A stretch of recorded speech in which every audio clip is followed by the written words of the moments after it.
গাছ নাচনা আসে। তো চৈত্র সংক্রান্তির আগের দিন আসে না, আগে পরে যে কোনো একটা দিনে আসে। তো এবার আসতেছিল না। আমার ছোট ছেলে এটা খুব বেশি পছন্দ করে, তো সে এটার জন্য খুব আমার গাছ নাচনা আসতেছে না।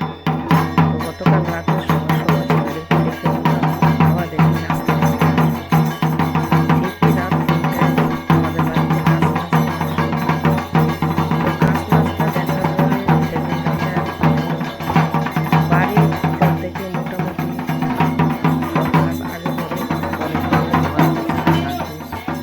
যেহেতু আমার প্রচুর পরিমাণে ডাস্ট অ্যালার্জি সমস্যা, তার কারণে আমি ঝাড়পোছ ঘর মোছা পর্যন্ত করতে পারি না। জল বা পানি খাওয়ার সমস্যা হয়, বা ঝাড়পোছ করলে ধুলাবালিতেও আমার প্রচুর পরিমাণে সমস্যা হয়। আমি যাই একটু রাস্তা দিকে যাই, আস্তে আস্তে আর সেই কাজের মধ্যে আমার দুই ছেলে আমাকে যথেষ্ট পরিমাণে সাহায্য করে। আমার তারপরেও অনেক কাজই আমার বাকি ছিল, সবাই নাকি সেগুলো করে ফেলেছিল। আমি ঘরটাকে একটু পরিষ্কার করার প্রয়োজন মনে করছিলাম। দরজা জানালাগুলি মোছা হয়নি, টেবিল, খাবারের টেবিল, ফ্রিজ, স্টিলের আলমারি, ঘরের দরজা। তো আস্তে আস্তে গাছ নাচনা শেষ হয়ে চলে যাওয়ার পরে ছেলেদেরকে বললাম, তোরা শুরু কর, আমি আমার বাকি কাজগুলো শেষ করি। তা আমি ধীরে ধীরে আমার সেই কাজগুলো করে দিলাম। তো চৈত্র সংক্রান্তির দিন সকালবেলা আমাদের যে নিয়মগুলো থাকে, চুলা পরিষ্কার করতে হয়, ঘরের যে বাসন, থালা বাসন এবং রান্নাঘরের যাবতীয় সব কিছু ধুতে হয়। আমি রাত্রেবেলা না ঘুমিয়ে সকাল অবধি সেই বাকি প্রত্যেকটা কাজ করেছিলাম। সেগুলি করতে করতে সকাল হয়ে গিয়েছিল। তো আমাদের এখানে সকালবেলা আবার, সকাল বলতে ভোর রাতের দিকে ঘরের দরজায় আলো দিয়ে ঘরে ঢোকা হয়, যাতে করে বা যে একটা রীতি শ্বশুরবাড়ি যেটা সবসময় করে আসা হয় সেটা করা। তো ভোর রাতের দিকে আমার দেবরের ছেলেটা এসে দেখে বলল যে দুর্গামা তাদেরকে ডাকলো, আগুন জ্বালাতে হবে।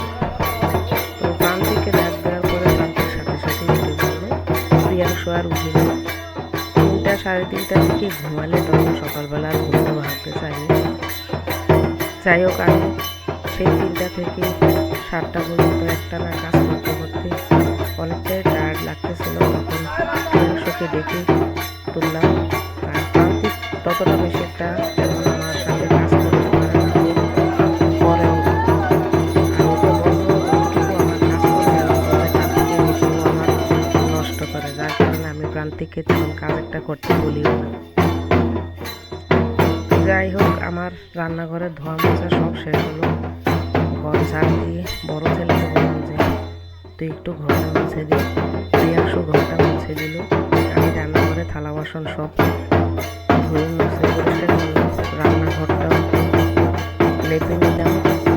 আমার শাশুড়ি এসেছে কাঁঠালের মোচা কাটার জন্য, তো আমাকে কাঁঠালের মোচা কাটা হলো।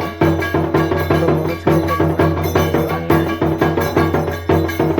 তো গতবার বন্যা হওয়ার কারণে আমাদের প্রত্যেকটা কাঁঠাল গাছ অনেকটাই নষ্ট হয়ে গেছে। আমি তো সেগুলি আপনাদেরকে দেখাই সবসময় ভিডিওতে। আর আমাদের বাড়ির অন্যান্য ঘরও তেমন একটা হয়নি এবার বন্যার কারণে। তো বাড়ির অন্যান্য ঘরেরও আমাদের কাছ থেকে কাঁঠালের মোচা চেয়েছিল। তো আমার শাশুড়ি 4টা কাঁঠাল কেটেছিল, আমি একটা রাখলাম, শাশুড়ি একটা নিল, আর আমাদের বাড়ির 2 ঘরে ঢুকে দিল। কাঁঠালের মোচা কাটার পরে আমাদের পিঠা দিয়ে স্নান করতে হয় নিয়ম করে। তো পিঠা বানালাম, হাতে হলুদ নিম পাতা, পিঠা বেটে ছেলেদেরকে বললাম আমি একটু উঠানটা মুছে দিই। তো উঠানে যেহেতু চৈত্র মাসের গরম, তার কারণে এই উঠানে প্রচুর ধুলাবালি। উঠান ঝাড় দিতে গেলেই ধুলাবালি উড়ে এসে ঘর একদম ময়লা নোংরা হয়ে যায়। দরজা জানালায় সব কিছুতে সবসময় একদম ধুলাবালি পড়ে থাকে। সেই কারণে গোবর দিয়ে উঠানটাকে একটু নিংড়ে নিলাম। উঠান নিংড়ে নেওয়ার পরে মা ছেলে 3জন, দেবরের ছেলে, আয়ুষ, 3 চা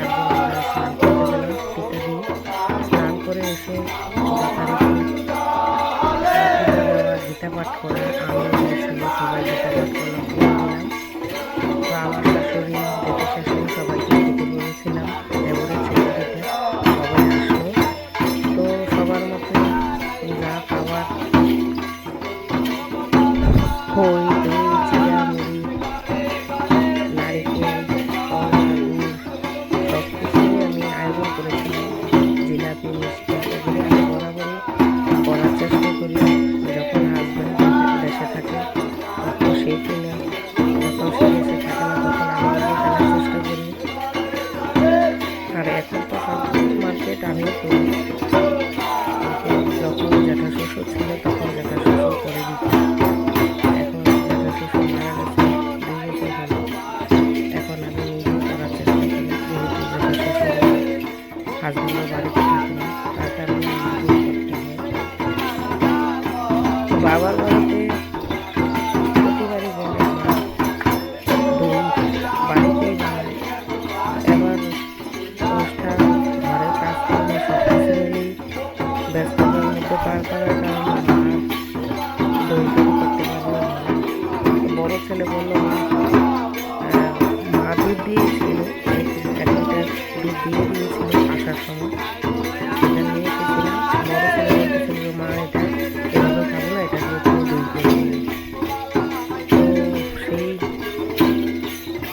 দুধটা দিয়ে জাল দিয়ে ছেলে যেহেতু বলেছিল দই করার চেষ্টা করেছিলাম, তার কারণে সকালবেলা ঘুম থেকে উঠি ফ্রিজ থেকে দুধের বোতলটা নামিয়ে ভিজে রেখেছিলাম, কারণ দুধটা গলতে এবং এটা পাকতে অনেকটাই সময় লাগবে, যার কারণে ভিজে রেখেছিলাম।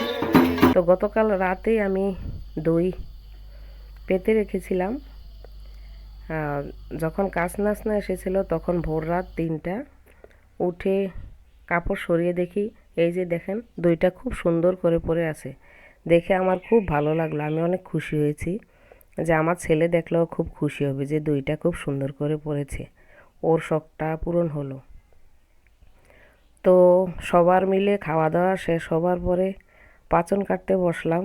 তা আমাদের বেশি কিছু কিনতে হয়নি, সবই তো আমাদের নিজেদের জমিতেই আছে, সেটা তো আপনারা দেখেনি সব সময়। তো ছেড়ে বাজার থেকে সাজনা এনেছিল, সাজনা, কাঁচা কলা, পটল, আর মোটামুটি বাকি সবই আমাদের বাড়িতেই ছিল। এই যে বনাইটটা, আপনাদের দেশে কি বলে জানি না, এটা নিম পাতা, একটু একটু নিয়ম দিতে হয় পাচনে, ডিমার শাক, পাট পাতা, এগুলি আমি বড় ছেলেকে বলে আমার শাশুড়িকে দিয়ে এনেছিলাম, কারণ ছেলেরা এখনও সব কিছু তেমনভাবে চিনে না, যার কারণে আমি বললাম যে তোর বড় ঠাকুমাকে নিয়ে যা, বড় ঠাকুমা তোকে দেখিয়ে দিবে। তো বড় ঠাকুমাকে বলে আনলো। হ্যাঁ, ও ছেলে একটা বেগুন এনেছিল, তো ও বাজার থেকে কাঁচা কলা কিনে এনেছিল। পরে যেহেতু আমাদের আপনাদের দেশে কি বলে জানি না, আমাদের এখানে আলকা বলে, কলার আলকা যেটা, ও সেটা পাওয়া যাচ্ছিল না। তো শাশুড়িকে বললাম, আর বলো যে একটা গাছে কলা ধরেছে সেটা কেটে নিয়ে আয়। তো সেটার মধ্যে ছোট ছোট কলা ধরেছিল, সেগুলিও কেটে নিয়ে আসছে, এই যে ঝুড়িতে দেখতে পাচ্ছেন। ও ছেলে বাজার থেকে ডাঁটও এনেছিল, আপনাদেরকে বলতে আমার মনে নেই। যাই হোক, যেহেতু এগুলি একটু আঠাযুক্ত, যার কারণে কাটতে অনেকটাই সময় লাগে। কাঁঠাল, কাঁচা কলা, বনাইট্টা সবগুলি প্রচুর আঠা হয়। সব মিলিয়ে কাটতে কাটতে আমার প্রায় দুপুর 2টা বেজে গিয়েছিল। তো সব কাটা শেষ করে তার আগে আমি ভাত এবং ডালটা বসিয়ে রেখেছিলাম। আমরা চৈত্র সংক্রান্তির দিনে টক ডাল খাই, যার কারণে ডালটা হয়তো বা একটু সময় লাগবে, যার কারণে ডাল এবং ভাতটা বসিয়ে রেখেছিলাম। তো আমার ভাত রান্না হয়ে গেছে। টক ডাল সম্বাদ দেওয়ার পরে আমি ছেলেরা ডালের বড়া খুব পছন্দ করে, এক চুলা দিয়ে সবজিটা বসিয়ে দিয়েছিলাম। তার আগেই আমি একপাশে কাঁঠাল, কলা এবং বনাইটটা যেটাকে বলে সেটাকে আমি একটু ভাপ দিয়ে রেখেছিলাম। আর এখন একপাশে কুমড়ো সবজি যেটা আছে সেটাকে একটু বসিয়ে দিয়ে পাশের চুলাতে আমি ডালের বড়া করে নিয়েছিলাম। তো এভাবে করে রান্না শেষ হওয়ার পরে আমরা পয়লা বৈশাখে চৈত্র সংক্রান্তির দিন প্রতিবারই সবসময় ডালের বড়া, ডাল, সবজি পাঁচন যেটাকে বলে পাঁচন, এবং তার সাথে আমের চাটনি রান্না করি। আমার শাশুড়ি আমের চাটনি খেতে খুব বেশি ভালোবাসে, তাই আমি সবসময় বরাবরই এটা করার চেষ্টা করি। তো আমের চাটনি করেছিলাম। তো আমার সম্পূর্ণ রান্না শেষ হতে হতে প্রায় 3টা, সাড়ে 3টা বেজে গিয়েছিল। তো রান্নাবান্না শেষ করে, খাওয়া দাওয়া শেষ করে আমার শরীর প্রচণ্ডই খারাপ করেছিল, যেহেতু আপনাদেরকে আগেই বললাম আমি সেই ভোর 3টা থেকে উঠে ননস্টপ কাজ করা শুরু করেছিলাম।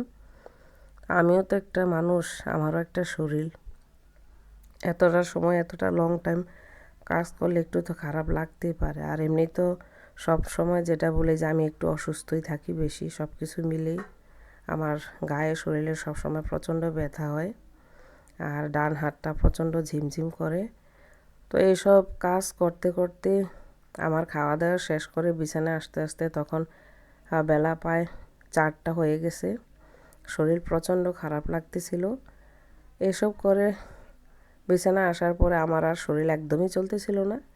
আমি সেই যে বিকেলবেলা শুয়েছিলাম, আমি আর সারাদিনে কোনো কাজই করতে পারিনি। আর রাতের বেলা ঘুম থেকে উঠিনি, ছেলেরাও খাবার দাবার করেনি, এভাবেই শুয়েছিলাম। সবাই ভালো থাকবেন, সুস্থ থাকবেন, টাটা, বাই বাই। আবার দেখা হবে সামনের কোনো একটা ভিডিওতে। ততক্ষণ পর্যন্ত সবাই ভালো থাকেন।